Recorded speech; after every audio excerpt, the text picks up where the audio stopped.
Ginkompirma sang Pavia Municipal Police Station nga nakita ng presensya ni Frank Roy sa Barbasa sa sulod sang Green Meadow Subdivision sa Barangay Ungkauno, Pavia, Iloilo sang gabi.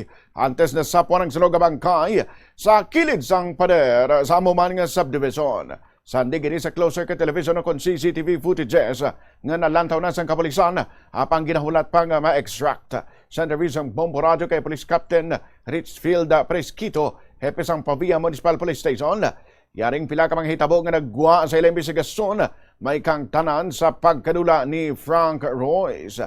3 minutos makiligan sa alas 5 sang hapon sang Martes, Abril 28, naghalin si Frank Roy sa ginatiniran sila nga balay sa barangay Kaingin, La Paz, Iloilo City, sakay sa Blue Suzuki sedan nga grab car. Suksok sining itom nga t-shirt, maong pants kag may dalaman nga backpack. Ginabuluban ta 30 minutos makaligan sa alas 5 sang hapon sa amuman gihapon nga adlaw, nakaabot si Frank Roy sa Mandurriao, agud hapitan ang iyang abyan. 19 minutos makaligan sa alas 8 sa gabi sa amo gihapon nga adlaw, liwat ini nga nagsakay sa grab car sa barangay Hibawan, Mandurriao. 27 minutos nakaligad sa alas 8 sa gabi, nakaabot si Frank Roy sa GT Town Center sa Pavia nga nagaisahanon. 8 minutos antes ang alas 9 sang gabi, nakita ini sa CCTV sa sulod sang subdivision nga nagalakat-lakat samtang nagaisahanon gihapon. Sandig sa inisal nga impormasyon sa nga mga oras, may backpack nga dala si Frank Royce, may ginauyatan nga soft drink sa isa ka kamot, kag may isa pagid ka paper bag sa isa ka kamot. Wala makitan sa CCTV footage nga nakagwa sa liwat sa among subdivision. Wala man ginkompirma sang pulis kung sino ang yagin katuan sa among subdivision, apang nauna na nga nagwa ang impormasyon nga didto nagaistar ang iyang ex-girlfriend. Suno sa hepe sang pulis, malapit na lang nila matapos ang backtracking sa mga CCTV footages.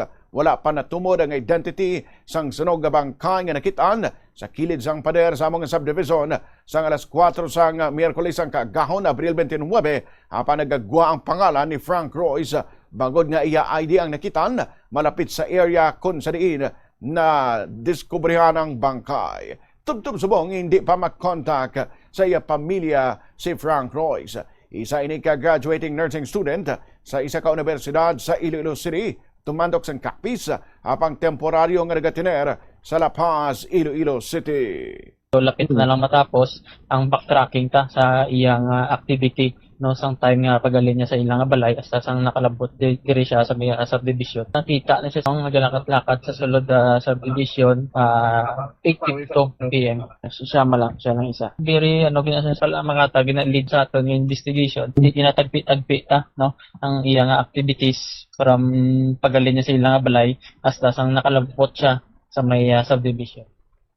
Si Police Captain Richfield Presquito sang Pavia Municipal Police Station.